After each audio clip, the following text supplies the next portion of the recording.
Hi everyone, and welcome back to my channel, the Little Dragon Reader. The book I'm reading today is Penguins Can't Fly. Well, who do we have here? This is Tuku the Penguin. Tuku the Penguin wanted to join this story since it's about some of his friends. Penguins Can't Fly. Once there were two little penguin chicks. Their eggs had hatched on the same day and they knew each other's names, Quentin and Billy. When they were baby chicks, they played together. They played peep-po. They called each other silly names, Tintin, Chilly Billy. As the young chicks grew up, their games had changed. Billy liked playing hide and seek, but it was a bit rough for Quentin. Quentin liked building with ice bricks, but it was too dull for Billy, though they did make a dent together once. You see, the two little penguins were quite different. Quentin liked knowing things, like what all the fish were called, and how far away the stars were. Billy loved doing things, like skating down steep slopes and hurling snowballs. In fact, Billy was always getting told off, especially at school.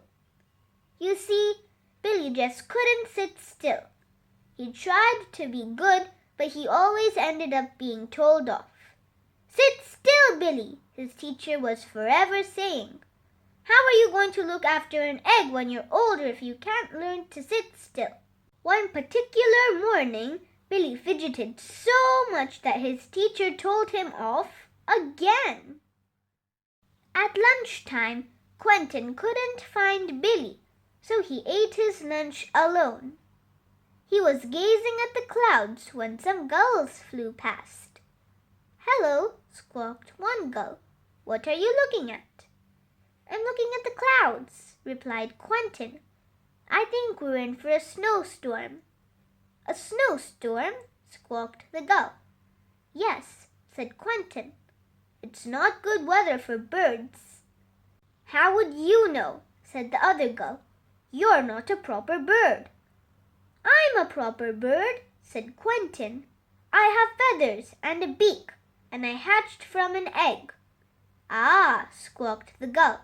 "But you can't fly, can you?" Before Quentin could think of a reply, the gull had swooped down and stolen his lunch. That night Quentin couldn't sleep. He went to sit on his favorite rock and gazed up at the sky. Through a tiny gap in the clouds, he could see some stars twinkling. "I'll never be able to reach you," he told the stars quietly, "because I'm a bird that can't fly." Then he heard the sound of a pebble being thrown into the water. "Who's there?"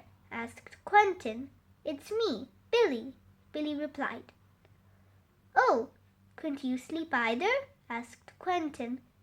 "I'm going away," said Billy. "I'm fed up with being told off." "I wouldn't do that if I were you," said Quentin. "I think we're in for a snowstorm." But there was no reply. Billy had already gone. Quentin was right. The next day there was a most terrific snowstorm. You could barely see your flipper in front of your eyes. Everyone huddled together for warmth.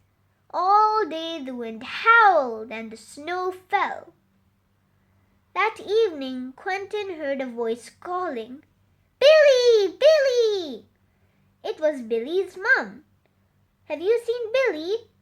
No one could think where he could be, except for Quentin. Quentin set off right away. It was dark, but Quentin found his way by looking at the stars. At last he came to the den that he and Billy had built when they were chicks. "Billy, are you there?" asked Quentin. "Yes," shivered Billy. "Your mum's worried about you," said Quentin. "Is she?" asked Billy. "Okay, I'll come home."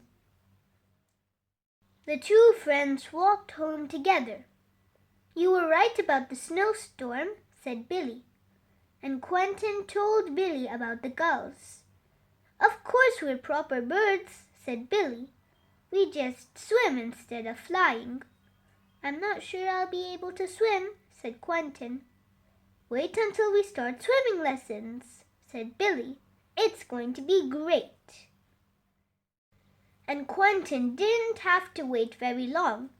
That week at school, they practiced lining up, hopping, skimming, and twisting on the ice. Billy had a great time and didn't get into trouble once. In fact, the teacher said, "Well done, Billy," several times. So when it was time to take their first dive, Quentin wasn't looking forward to it. "Don't worry," said Billy. "It's going to be great." Billy leapt into the water, making a huge splash. Quentin stood at the edge of the rock and gazed into the water. Just then, Billy shot back out of the water. "Wow, Tintin," he said. "You're going to love the amazing fish down here." "Oh, but I don't think I can," started Quentin. But it was too late. Billy took hold of his flipper, and together they splashed into the sea. And Quentin flew under the water. And Billy was right. What an amazing sight! The end. Did you enjoy that story, everyone? Tuku loved every page of the story that he flew into the book to see what his friends were up to. If you like this video, give it a big thumbs up. And don't forget to subscribe so that you can stay tuned to see more stories from Little Dragon Reader. Have a great day! I'll see you next time!